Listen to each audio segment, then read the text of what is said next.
All right, ladies and gentlemen, it is time for 5.4 number 1. Excuse me.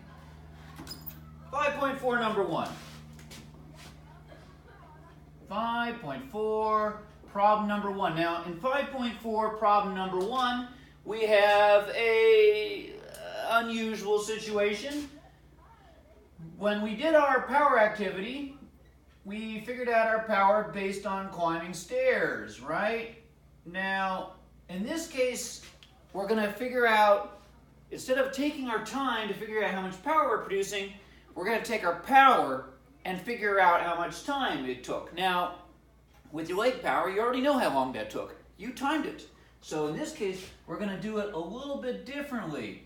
Because imagine this is you, except you're going to be going up using arm power. So that's your head, that's your feet. How long would it take for you to get up using the power of your arms and not the power of your legs? Now, I will tell you this right off the bat. Your legs are more powerful than your arms. I've never encountered anybody who had numbers that didn't say that. When I see someone's numbers show that their arms are more powerful than their legs, that tells me they've done something wrong, and then we go back and check it. So you would expect that since your arms are less powerful, this task, doing the work of climbing, is going to take you more time. Now, let's take a look at our equation. If you take a look at your equation, we all know that power is work divided by time. Time is work divided by power. So what you're going to get is work divided by power is equal to time. Let's take this through, okay? So how much work did it take to climb those stairs?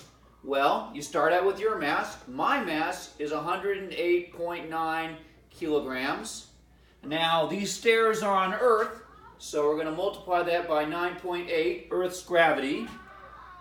And these stairs are 4.6 meters high. So here's the weight, that's the force, times the distance. That is our work. Mass times gravity is the weight, that's our force. Force times distance, that's the work. Now, I've already figured out my arm power. My arm power comes in at 350 watts. All right, so let's figure out what they are. Now, I multiply these together, and I get, it's about 1,067 times 4.6, and I end up with 4,909 joules. If you're wondering what that is in calories, it's about 1.2 calories. So I burned 1/200th of a candy bar climbing up those stairs.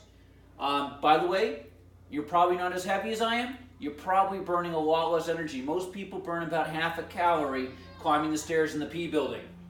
So, divide that by 3,500 watts.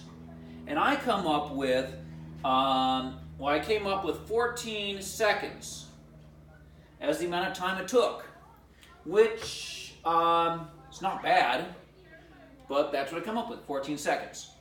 So chances are your number is probably going to be higher. Main reason, although you're probably not as heavy and it is not as much work to get up there, most people don't even break triple digits with their arms. So chances are your arms are not quite as strong. And even though you're lighter, you're a lot less powerful in the arms. Not trying to brag or anything, it's just for a lot of people that's the case. So probably it's going to take you more time than that. But it might not be, depends. Anyway, there is the answer to 5.4 number 1. I hope you've enjoyed it.